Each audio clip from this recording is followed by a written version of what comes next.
یو ورځ بهلول په جګ اواز ته چیغې وهلې او ویل به یې چې هارون رشید با انصاف او عادل خلیفه دی.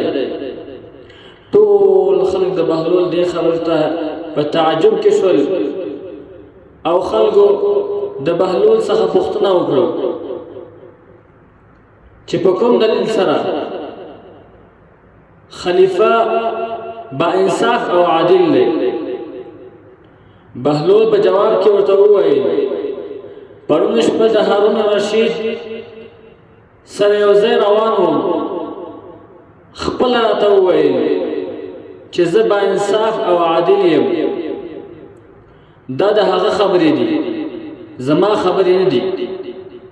مطلب د دې دا ده چې څوک ځان ته عادل او با انصاف وایي نو باید چې په حقیقت سره هم ښکاره کړي. که چیرې په حقیقت سره نشي ښکاره کولی بیا دې ځان ته عادل نه وایي، او که چیرې ځان ته عادل او با انصاف وایي نو خلکو ته باید چې خپل عدالت او انصاف ښکاره کړي.